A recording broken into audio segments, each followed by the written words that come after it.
Hi guys! Welcome back to my YouTube channel. So for today's video, ituturo ko po sa inyo kung paano ko nga ba ginawa itong Crescent Moon inspired money bouquet. So huwag natin patagalin guys, let's jump to the video!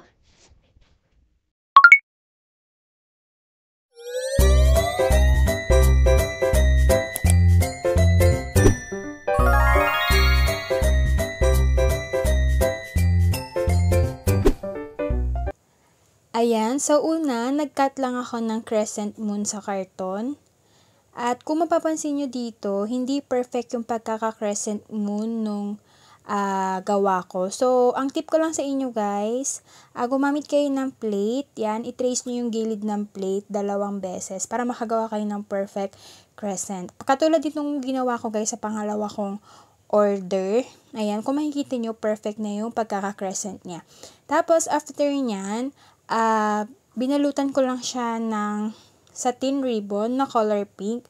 Since color pink yung gustong kulay nung customer. Ayan. So, after ko siyang nabalot, ididikit ko na dyan guys yung mga maliliit na satin flowers na ginawa ko. Ayan. So, ito yung mga ginawa kong mini satin flowers.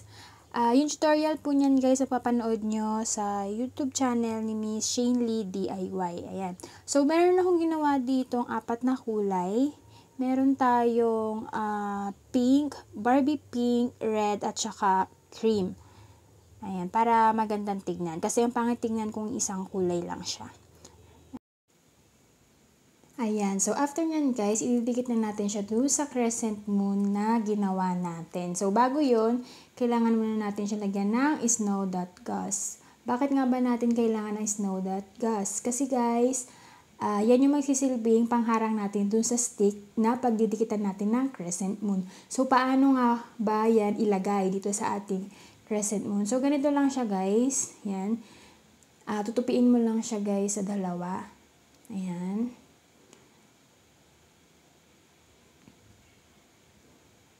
Yan. So, meron siyang 4 na dulo. Tapos, ididikit na natin siya paganyan.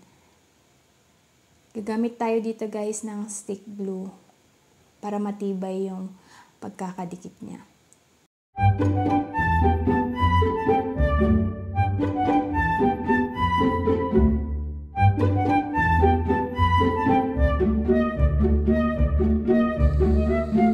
Sunod naman nating ilalagay guys, isa-isa yung mga satin flowers na ginawa natin.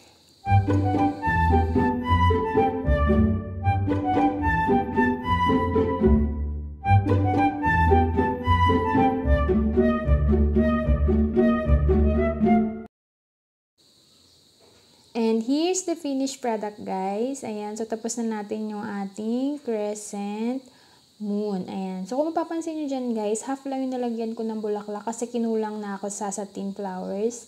Kaya ang ginawa ko, nilagyan ko na lang din siya ng mga 3D na butterfly.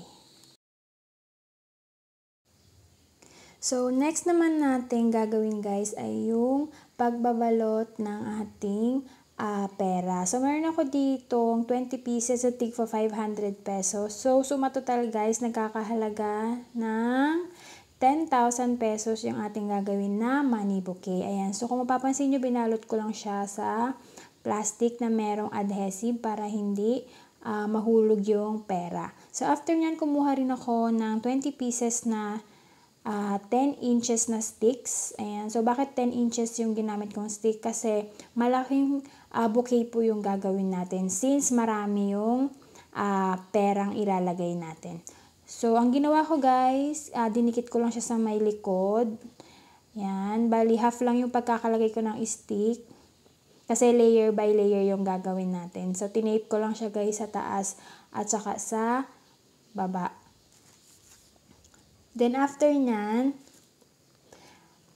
yung excess na plastic doon sa gilid ay tinape ko lang din para maganda siyang tignan.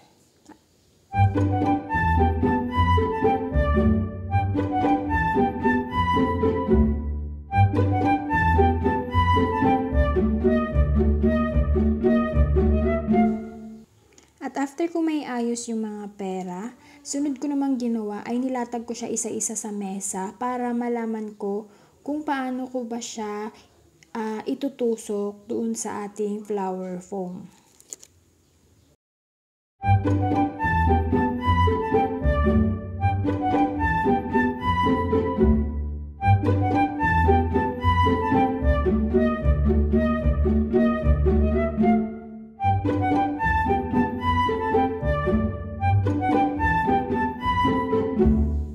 At nang may ayos ko na yung mga pera, sunod ko namang inilagay yung ating crescent moon. So, ganito guys ang kalalabasan niya.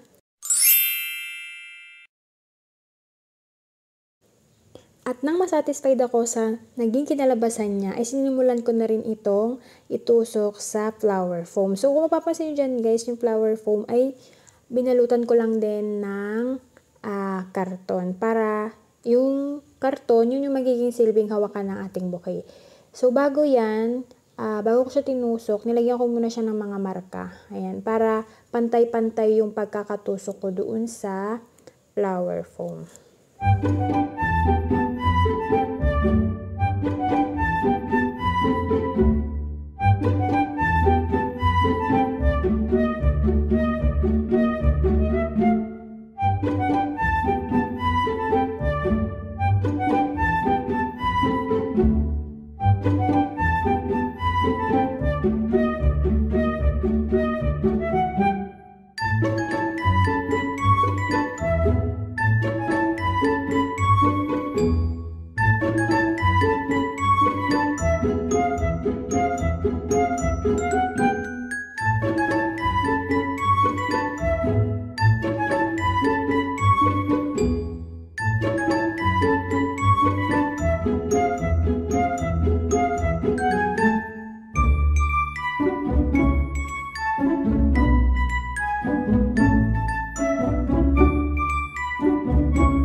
At syempre, yung ating last part ay yung ating wrapping. Ayan. So, meron lang ako ditong dalawang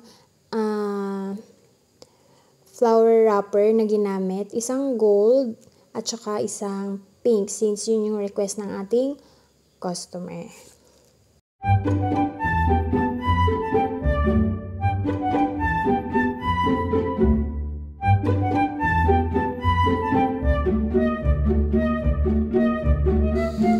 At eto na nga guys, yung aking finished product. Ayan.